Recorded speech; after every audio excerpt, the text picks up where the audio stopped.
నమస్తే. నేను మీ కుప్ప పద్మిని. ఇన్నాళ్ళు మీ సపోర్ట్‌ని నాకందిస్తూ, మీ ప్రేమని నాకందిస్తున్న ప్రతి ఒక్కరికి కృతజ్ఞతలు. ఇప్పుడు చూడబోతున్న ఈ వీడియో కూడా ఖచ్చితంగా మీకు ఉపయోగపడుతుంది. లైక్, షేర్ అండ్ సబ్స్క్రైబ్ చేసి మీ ఇష్టాన్ని, అలాగే మీ సపోర్ట్‌ని నాకందించండి. అలాగే ఈ వీడియో పట్ల మీ అభిప్రాయాన్ని కామెంట్ సెక్షన్‌లో కామెంట్ చేసి నాకు తెలియజేయండి. నమస్తే. నమస్కారం. రేపటి విశిష్టతని ఒకసారి చూద్దాం. రేపు 22వ తారీఖు సెప్టెంబర్ నెల 2024వ సంవత్సరం ఆదివారం. శ్రీ క్రోధినామ సంవత్సరం దక్షిణాయనం వర్ష ఋతువు ఉత్తర ఫల్గుని కార్తె. రేపు భాద్రపద మాస బహుళపక్ష పంచమి తిథి మధ్యాహ్నం 3:43 వరకు, తదుపరి షష్ఠి తిథి. కృతికా నక్షత్రం రాత్రి 11:02 వరకు, తదుపరి రోహిణి నక్షత్రం. హర్షణ యోగం ఉదయం 8:18 వరకు, వజ్ర యోగం రాత్రి తెల్లవారుజామున 5:28 వరకు, తైతల కరణం మధ్యాహ్నం 3:43 వరకు, గరజ కరణం రాత్రి 2:41 వరకు, తదుపరి వణిజ కరణం ఉంటాయి. సూర్యుడు కన్యా రాశిలో ఉత్తర పల్గొని నక్షత్రంలో సంచారం చేస్తారు. చంద్రుడు మేష రాశిలో ఉదయం 6:09 వరకు, తదుపరి వృషభ రాశిలో సంచారం చేస్తారు. నక్షత్ర వర్జం ఉదయం 11:49 నుండి మధ్యాహ్నం 1:19 వరకు. అమృతకాలం రాత్రి 8:48 నుండి 10:17 వరకు.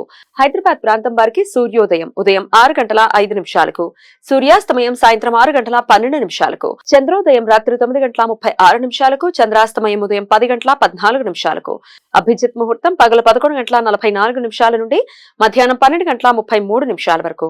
దుర్ముహూర్తం సాయంత్రం 4:35 నుండి 5:24 వరకు. రాహుకాలం సాయంత్రం 4:41 నుండి సాయంత్రం 6:12 వరకు.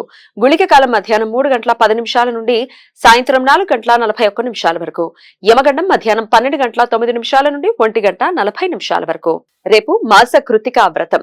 శివ భక్తులు ప్రతి నెలా వచ్చే కృతికా నక్షత్రం రోజు ఉపవాసం ఉండి సాయంత్రం కార్తీక దీపం పేరుతో నూనె దీపారాధనలు చేస్తారు. పితృపక్ష శ్రార్థాలను పార్వణ శ్రార్థాలు అని పిలుస్తారు. రేపు పంచమి శ్రార్థం. ఏ మాసంలో అయినా శుక్లపక్ష పంచమి తిథిలో కాని బహుళపక్ష పంచమి తిథిలో కాని మరణించిన కుటుంబ సభ్యులకు రేపు శ్రార్థ కార్యక్రమాలు నిర్వర్తించడానికి అనుకూలమైన రోజు.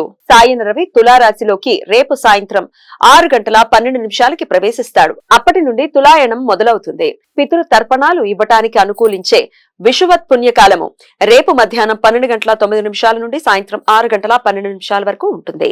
రేపు సాయన రవి తులారాశి ప్రవేశం చేస్తారు కాబట్టి రేపు దక్షిణ విషువము. రవి భూకక్షకు సంబంధించిన ఈ ఖగోళ ప్రక్రియ సంవత్సరంలో 2 పర్యాయాలు సంభవిస్తుంది. మార్చ్ 20-21 తేదీల్లో ఏర్పడే ఈ ప్రక్రియని ఉత్తర విషువము అని, సెప్టెంబర్ 22-23 తేదీల్లో ఏర్పడే ఈ ప్రక్రియని దక్షిణ విషువము అని పిలుస్తారు. ఈ 2 సందర్భాలలోనూ ప్రపంచమంతా పగటి కాలం రాత్రి కాలం సమానంగా ఉంటాయి.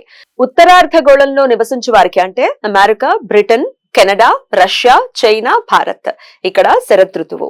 దక్షిణార్ధగోళంలో నివసించే వారికి ఆస్ట్రేలియా, అర్జెంటీనా, చిలీ, న్యూజిలాండ్, దక్షిణాఫ్రికా ఇక్కడ వసంత ఋతువు రేపటి నుండి ప్రారంభమవుతాయి. ఈ సమాచారాన్ని మనకు అందించిన వారు మేడికొండూరు విశ్వనాథ్ ప్రసాద్ గారు. ఆయనకు కృతజ్ఞతలు తెలియజేస్తూ శివ స్మరణతో సమస్త సన్మంగళాని భవంతు. నమస్కారం.